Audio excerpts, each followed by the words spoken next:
You were following an F-16? Found out it was an F-15. Found out it was an F-15 for the Navy. Oh, F-15?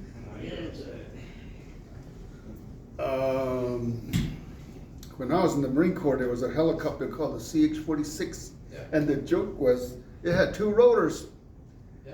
You're What- like the what Army, happens the when Navy, you- Marine Corps, yeah, it's the same thing. What happens when the CH-46 falls in two? It breaks in two. You get two 22s.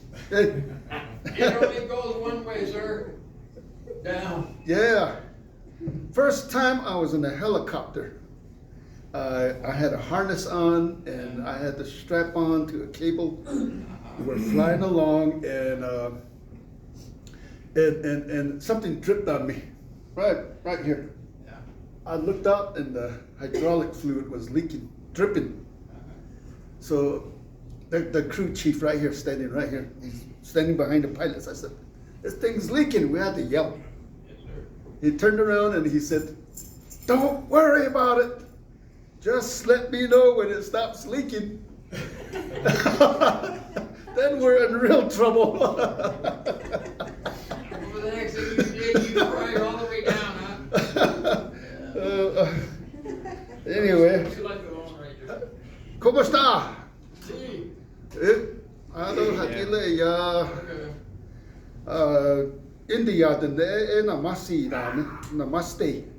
Ano ya esto hopi alama and Hawaii ya aloha tania. Hawaii now. Genesis chapter 31. I'm going to title this, I Have a Dream. Oh, I have a dream since were tomorrow you in is... Georgia too when that happened? When he had the dream too? What's that? Were you in Georgia when that other guy had the dream too? No, you weren't there. It's all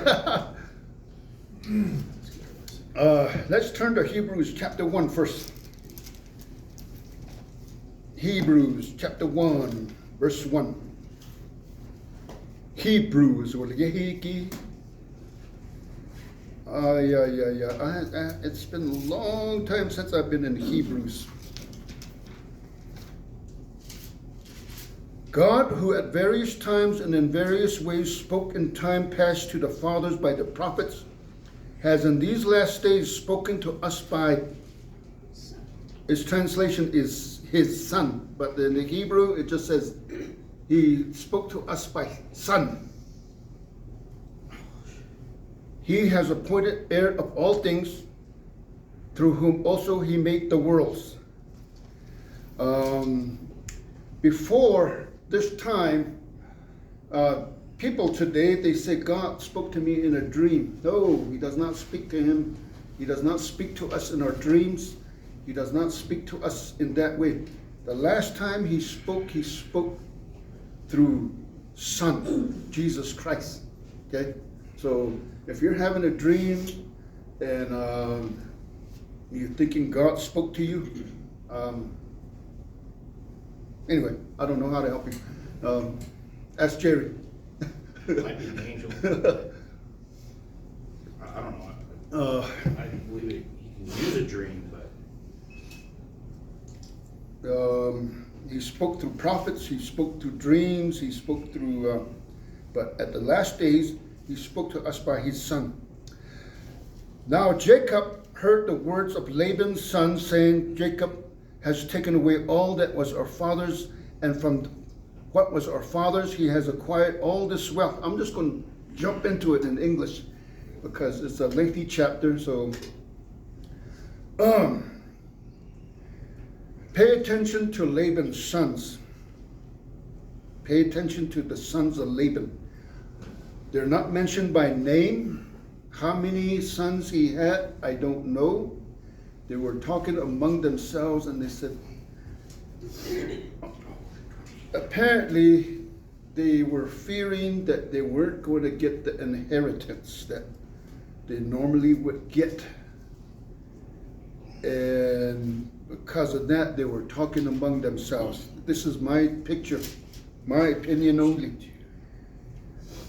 all that our fathers, and from what was our fathers, he has acquired all this wealth. He's talking about Jacob. It sounds like they're talking like in the back of him.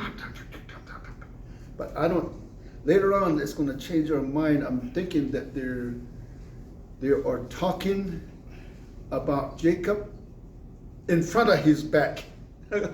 Not behind his back, in front of his back. And Jacob saw the countenance of Laban, and indeed it was not favorable toward him as before. I need a music stand that can bring my Bible up higher. So in my video, I'm like this. So I need to be like this. So music stand, if we can get one, would be nice.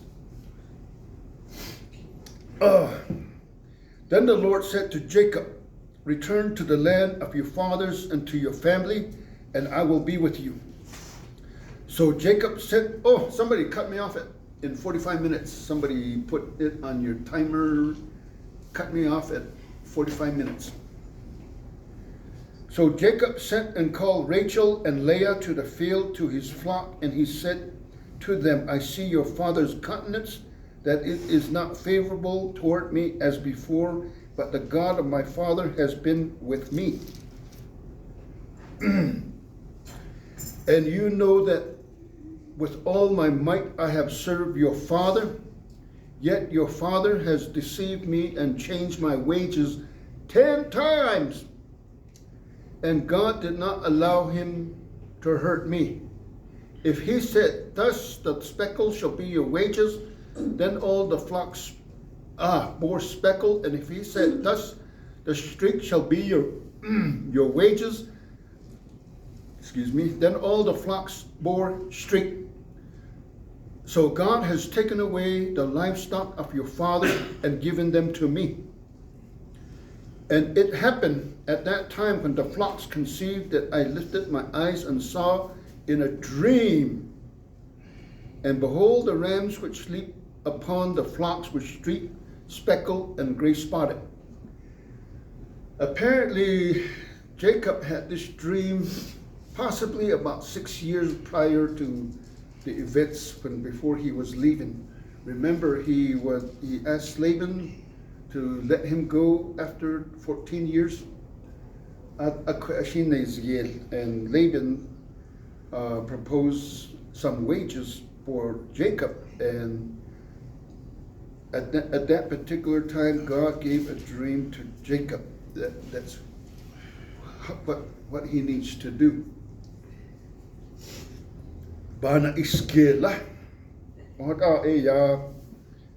So that's where I'm going to say, or I shouldn't say I have a dream. Jacob had a dream, okay? And he followed it as if God spoke to him. Then the angel of God spoke to me in a dream, saying, Jacob. And I said, here I am. And he said, lift up your eyes now and see all the rams which sleep on the flocks are streaked and speckled and gray spotted, for I have seen all that Laban is doing to you. I can't help but think that these sheep they're like zebras or leopards. I could be wrong somehow.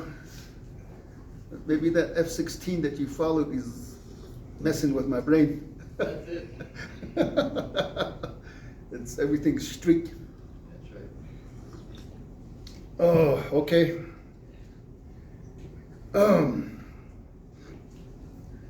Now, and he said, lift up your eyes now. Oh, let me go to 13.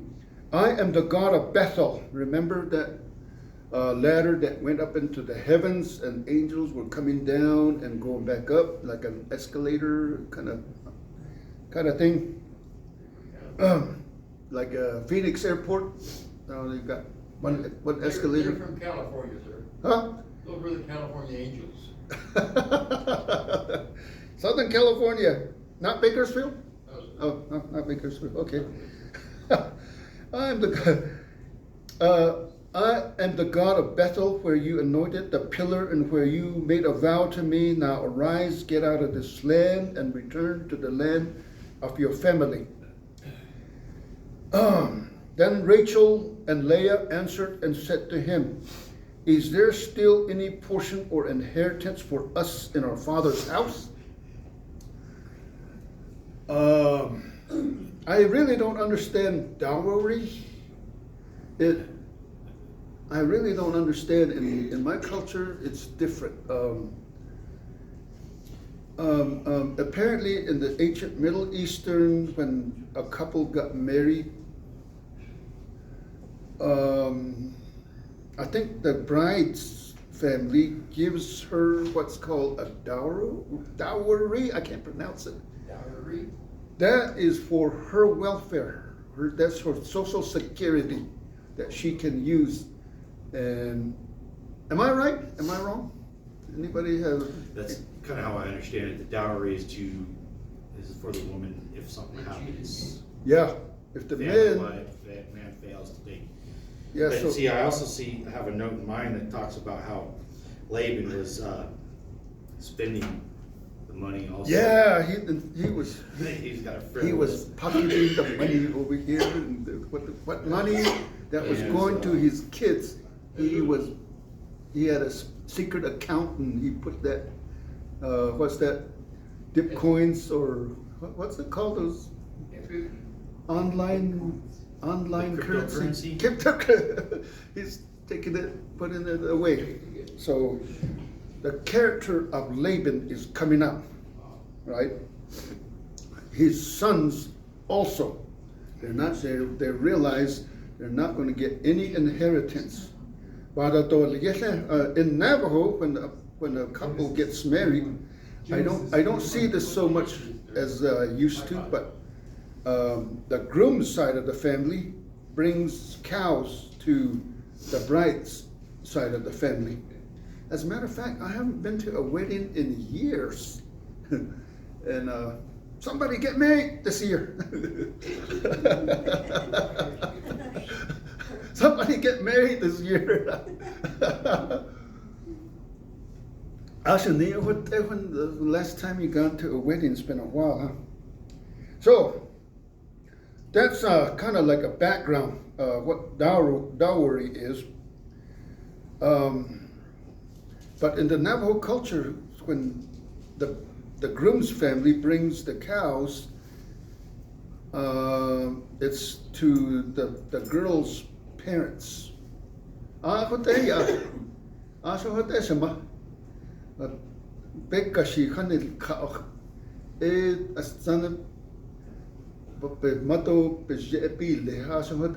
Okay, so the woman has no benefit, but the Middle Eastern culture was different. It was for the benefit of the bride.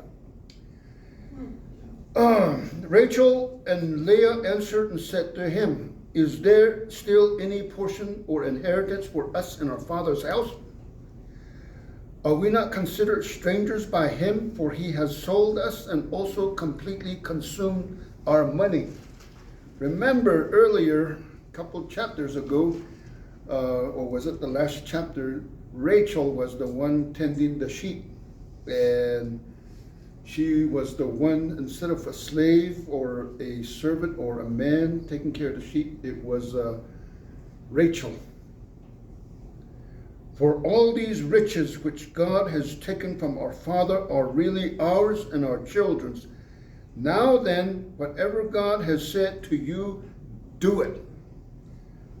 Now,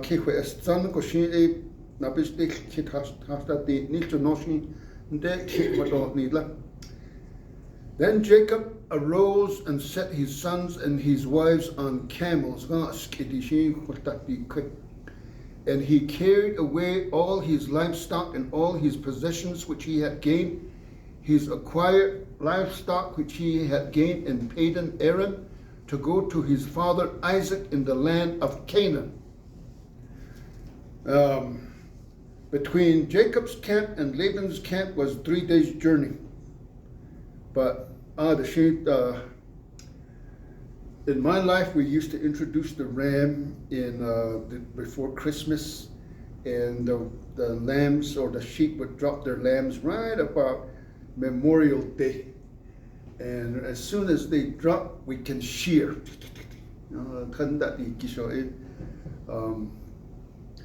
That way that they go into the summer heat without the wool. So I don't know how the Middle Eastern, how they practice. I don't know. Maybe they have to follow the same pattern, because you can't shear when the lamb or when the sheep are pregnant.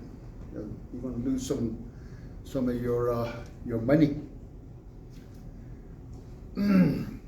Now Laban had gone to shear his sheep, and Rachel had stolen the household idols that were her father's.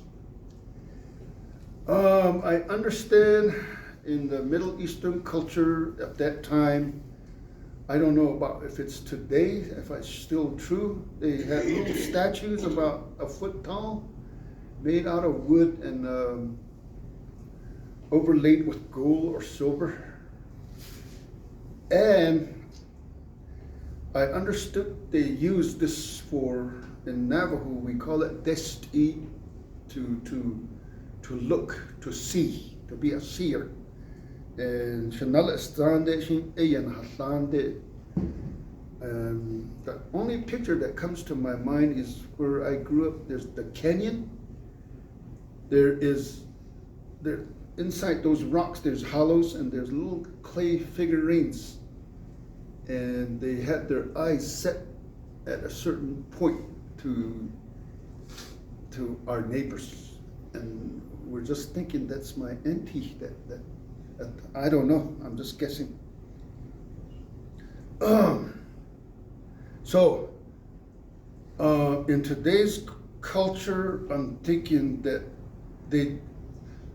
back in that culture, you use these items to look forward, or to look for something that is lost, to help you find something that is lost. I can't really understand it. But anyway, I'm thinking Rachel took these items, how many items there are, as a way to blindfold Laban. So she could not be found. Her and her company that she's traveling with, Laban would not find her. That's what I'm thinking. And also, since no riches were coming to her from her family, that gold had some value. Maybe she could take it off and she could use that gold for herself. That's a second explanation. And Jacob stole away unknown to Laban the Syrian, in that he did not tell him that he intended to flee. So he fled with all that he had. He arose and crossed the river. This river is the Euphrates River. I understand. The river. Any invading armies that wanted to invade Judah, they had to come across the Euphrates River from the north, because from Judah you look east. It's just, I understand, it's just desert, wasteland, and you don't want to bring your army across. And towards the south is more desert. So you don't want to feel your army in the desert. And of course, on the west side is, I don't know if there's a beach along the Israel coast, but I understand it's rocky, so you can't bring ships. There's no port then, so you can't invade Israel from the ocean, from the Mediterranean Sea. I could be wrong. So the only way to invade Israel is from sort of the northeast, and the Euphrates River goes that way. Euphrates, it was along this route called the Fertile Crescent. So they crossed that river. How deep the Euphrates River is, I don't know. The Euphrates River is mentioned in the earlier chapters of Genesis, and it's also referred to in the book of Revelation. So it's that important.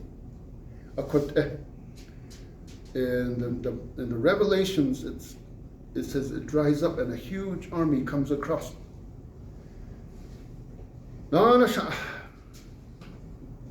So he fled with all that he had. He arose and crossed the river and headed towards the mountains of Gilead. And Laban was told on the third day that Jacob had fled. Then he took his brethren with him and pursued him for 7 days' journey and overtook him in the mountains of Gilead or Gilead. But God had come to Laban the Syrian in a dream by night and said to him, "Be careful that you speak to Jacob neither good nor bad." Maybe this is a tale of two dreams, right? A tale of two dreams, like a tale of two cities. Anyway, Jacob had one dream, Laban had another. Be careful that you do not speak to Jacob neither good nor bad. So Laban overtook Jacob. Now Jacob had pitched his tent in the mountains, and Laban with his brethren pitched in the mountains of Gilead. So Jacob is between a rock and a hard place here. He's being pursued by Laban. Later on, he's going to get pursued by Esau and 400 men. And at the same time, he's going to get invaded from heaven. He's going to fight with an angel. So he's like in a sticky place. He needed an F-16 at that time. Anyway, Laban said to Jacob, "What have you done that you have stolen away from me and carried away my daughters like captives taken with a sword?" Some Bible scholars, they find humor in this. They find humor. Why did you flee away secretly and steal away from me and not tell me? For I might have sent you away with joy and songs, with timbrel and harp. Sure. Sure he was. Yep. Why did you flee away secretly and stole away from me? Oh, 28. And you did not allow me to kiss my sons. Pay attention to the sons. They were following the money. In any investigation, right? They always say, follow the money. Like in Window Rock, right? Follow the money. What's going on? Follow the money. Your MO is in there. So the sons apparently had decided to go where the money is going, which is with Jacob. So you did not allow me to kiss my sons and my daughters. Now you have done foolishly in so doing.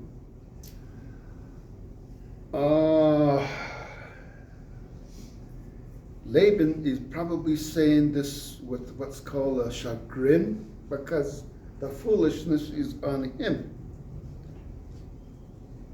It is in my power to do you harm, but the God of your father spoke to me last night, saying, "Be careful that you speak to Jacob neither good nor bad. And now you have surely gone because you greatly long for your father's house. But why did you steal my gods?" That's the humor right there. God spoke to me. But why did you steal my gods? And with whoever you... then verse 31. And Jacob answered and said to Laban, "Because I was afraid. For I said, perhaps you would take your daughters from me by force. With whomever you find your gods, do not let him live in the presence of my brethren. Identify what you have of yours, and it shall take and take it with you. For Jacob did not know that Rachel had stolen them." This is a powerful allusion to what's going to happen when the other Jacob's kids, when they were coming out of Egypt with the loot, and how Joseph's going to hide his cup. And this is a powerful allusion to that. And that one's going to be a powerful allusion back to here.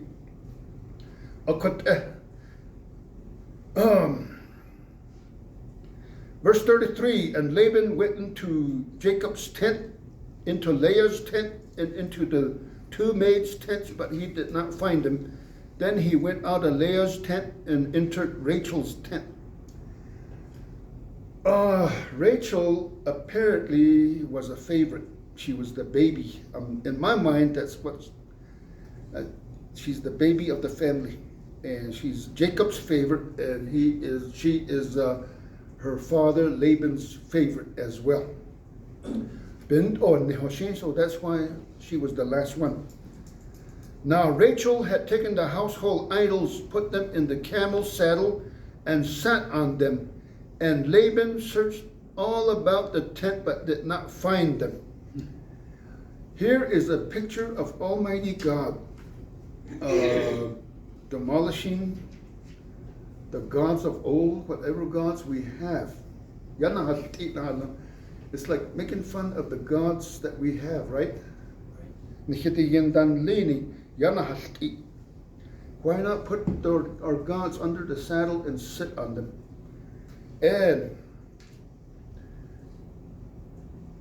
And she said to her father, let it not displease my lord that I cannot rise before you. For the manner of woman is with me, and and he searched but did not find the household idols. In the ancient Near East, when it's a certain time of the month for a lady, she was considered unclean, and it was the practice of a daughter at that time when her father entered a room that she was had to stand. It was just the culture of that time. We don't here in Navajo land, we don't see that. We just see this. The father enters the land, and we're over here playing games, right? So it's a different culture. And he searched but did not find the household idols. And Laban, he's been rehearsing this speech for about at least 6 years, maybe 20 years. He's been rehearsing this. When I'm at my in-laws' place, I can't talk. I can't really have an opinion. I can't really say, hey, let's do this. It's just Navajo culture.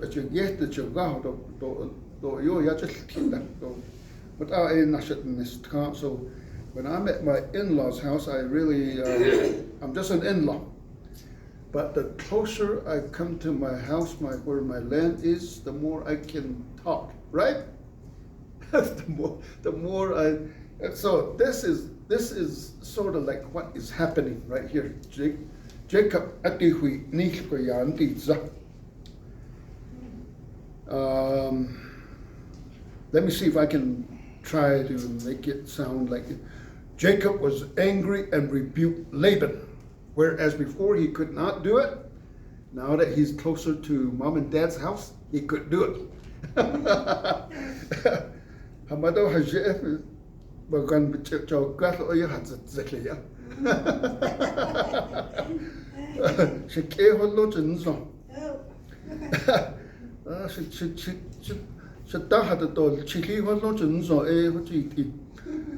What is my trespass? What is my sin? That you have so hotly pursued me, although you have searched all my things, what part of your household things have you found?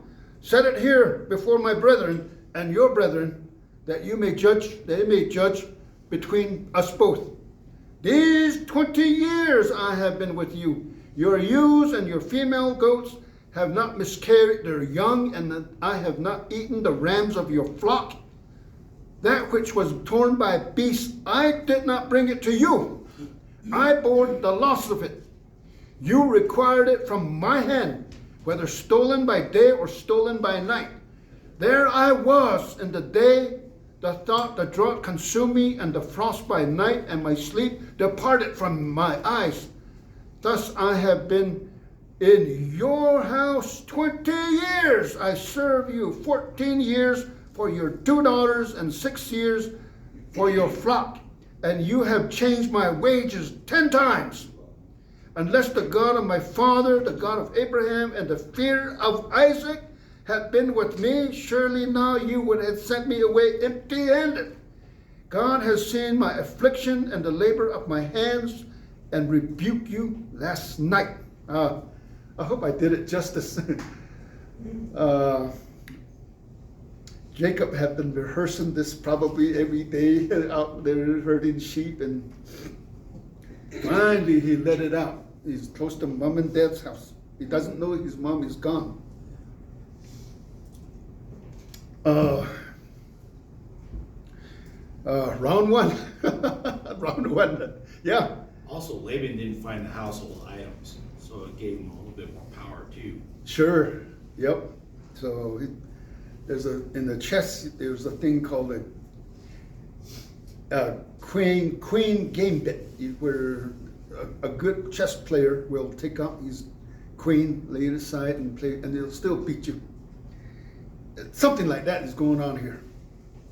You just lay it all on the line, and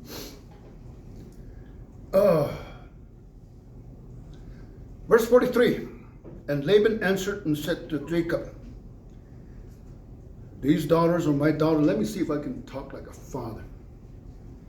Let me see if I can get in the psyche of Laban. These daughters are my daughters, and these children are my children, and all this flock is my flock. All that you see is mine. But what can I do this day to my daughters or to their children whom they have borne? Now therefore, come, let us make a covenant, you and I, and let it be a witness between you and me. Again, this is, I guess, in the ancient Near Eastern time, they call it the cutting covenant ceremony. We saw it with circumcision a couple chapters ago.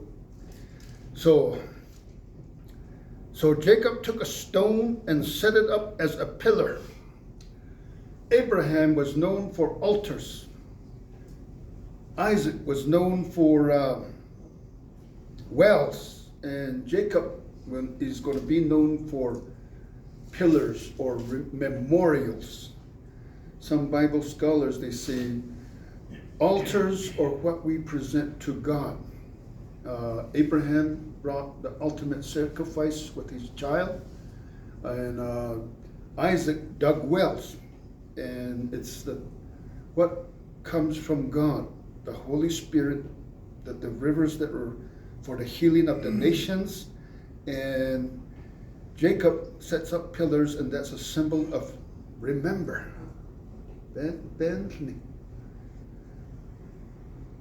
I don't know exactly how to connect the dots. That's the best I can do. Then Jacob said to his brethren, apparently, I'm going to say that Jacob had other brothers. They're not recorded. I'm just guessing this. They came to meet him.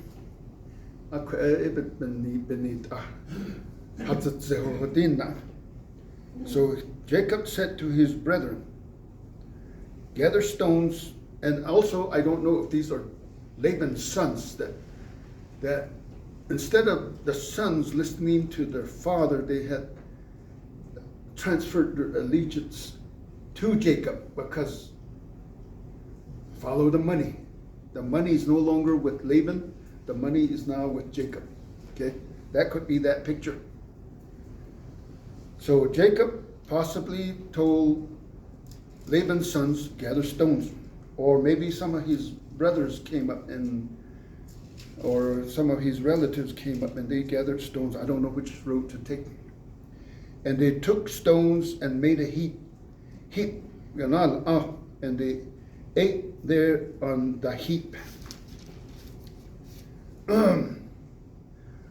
Where I grew up,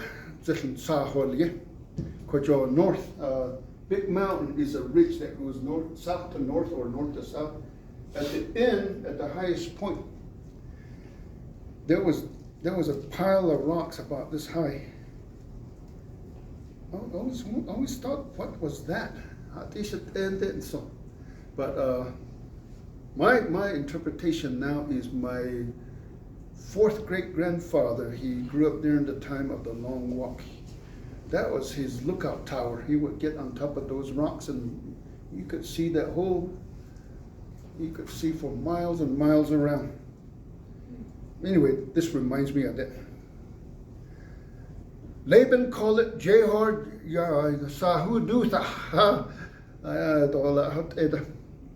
heap of witness in his own language. I understand Aramaic. It's like the way Navajos and Apaches are, or when the Apaches are talking, I can pick up some words, and they can do the same thing when we're talking Navajo, right? Or Spanish. When a Spanish-speaking person is listening to two Navajos talking, they can pick up some words, like mandagia. No way. No way. Anyway. That's a Mexican man's job. Mandagia. My mind already shut off. You're going too Yeah. far away.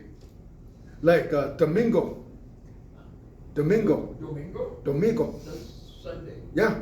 Our word for Sunday is Domingo. So Domingo. anyway. You know what a flamingo is?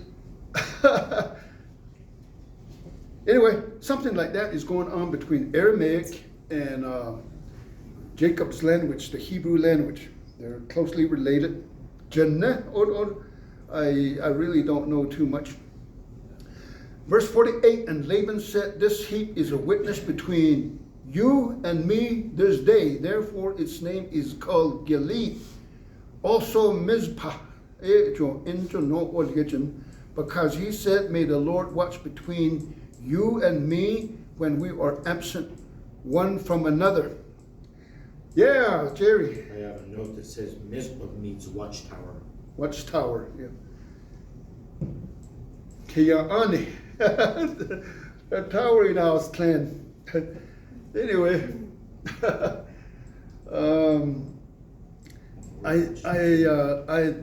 I think I've heard this verse in context of somebody leaving for a long period of time, and they say, may the Lord watch between you and me, and we are absent from one another.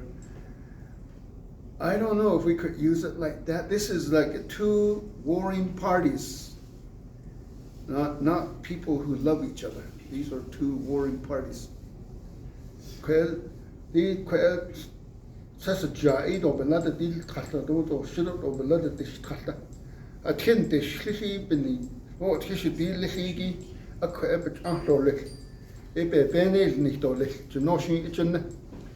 If you afflict my daughters, or if you take other wives beside my daughters, although no man is with us, see, God is between you and me.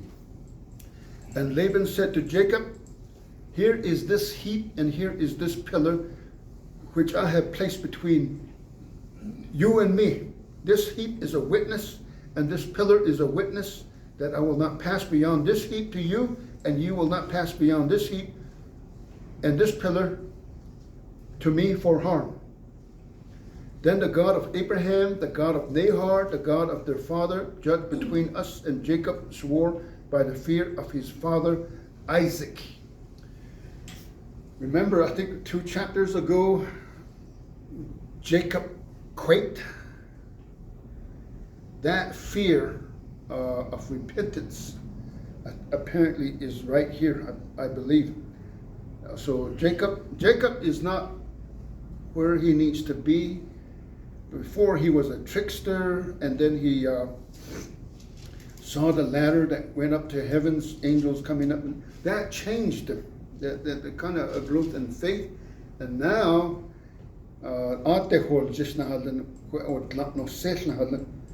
till a couple nights from there, he's going to wrestle with the Lord. He's going to be a faithful man that says, I'm not going to let go till you bless me. Oh, is that my timer? I'm almost done. And Jacob offered a sacrifice on the mountain and called his brethren to eat bread, and they eat bread and stayed all night on the mountain. And early in the morning, Laban arose and kissed his sons. Remember, I said, pay attention to the sons. They're going into, they want to be part of Jacob. They want to follow the money. They want to follow the blessing. And they saw this as atzil. Kwachi kolno e beke I Catholic. Kwachi e ya o hati yol salni. It's just a wind. Our father's house is just turning to a ghost town, and the blessing is over here. And early in the morning, Laban arose and kissed his sons and daughters and blessed them. Then Laban departed and returned to his place. Laban is a tragic figure, as Esau was earlier in a couple chapters. What for Laban, but the story continues with Joseph. Jacob. Yeah, eventually Joseph. Yep. For all intents and purposes, I'm done. Any Sunday school lessons that we can glean from here? Any comments?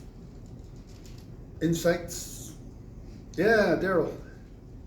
So when you look at everything that we just listened to, I think there's 4 takeaways. Four. The discerning the time to go. Discerning meaning we all have in us the ability to look at what our circumstances are, Mm-hmm. where we are, the setting, the environment. I know enough of my own family where people try to help each other and say, okay, come and stay with me. And it works for a short period of time. About 3 days, right? It works for a short period of time, and then you kind of start getting on each other's nerves. Yep. They don't do this. They don't wash their dishes. They don't clean up the bathroom. They don't pick their stuff up. And then pretty soon you have a toxic environment. Mm-hmm. And that's what it's telling us. Even with all of this, the Lord's telling us, be familiar with what your environment looks like. Mm-hmm. Discernment, and understand what's going on around you. God uses that hostility, that changing in circumstances, to show us that something else is needing to happen now. A new season, a change. And then the second one that I think is the integrity, our own integrity. Mm-hmm. Laban was cheating Jacob. And then for us, we have to maintain our own integrity, our own work ethics, our own personal integrity, even in unfair treatment. We hear about it all the time. No matter what it is, we need to maintain our own integrity. The picture that comes to my mind when it comes to Laban is our Navajo stories of Ma'ijol, the coyote, the trickster. Yeah, go ahead. So then, understanding that just going by what the Word is telling us, we're going with the Word right now.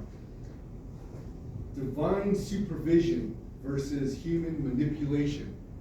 Previous chapter, we were hearing about Jacob using different elements, poplar trees, right? Mm-hmm. To make his sheep streaked, have black spots. And then he thought he was doing it, but it was the Lord It was God that was doing it. Yep. It was God that was doing it. It was by His hand, His provision. So we need to be mindful of that. Sometimes we think ahead and we think we're doing all these great things, but it's the Lord that's working. I think you got a better idea than me, so I like that. Yeah. And then the fourth thing for me is the hidden idols of the journey. This one hits hard for me. Yep. Because, you know, Rachel, moving forward in her life, following Jacob. Jacob is a godly man at this point. God's favor is on him. And here Rachel is trying to bring the past, those idols, Yeah. with her. But that then, yeah, I caught Trying to that. hang on to it. Not looking forward to saying, you know, maybe if I follow my husband here and his God, and that God's gonna be my God, could you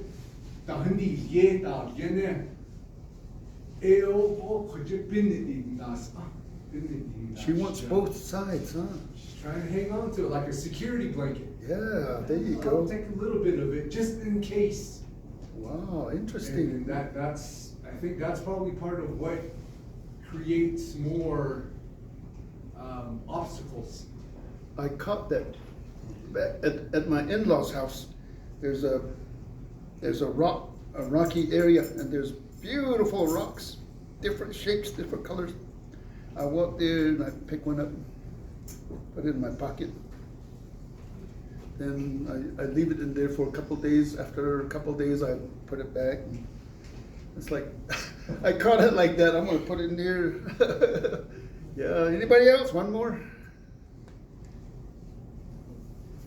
I was just gonna say, maybe with that word discernment, also a similar word is consider. Consider. Yes, consider, which also kind of that we have neighbors, and maybe some of those neighbors are living on other seas. And so with that, carrying that further, our environment. I always pray I get along with my neighbors. Some of them may have been brought up traditionally, some of them may have been brought up Mormonism, some of them may have been brought up as immigrants running from a communist country. So along with discernment, you know, I think that also goes along with considering what your environment is. It's local or far.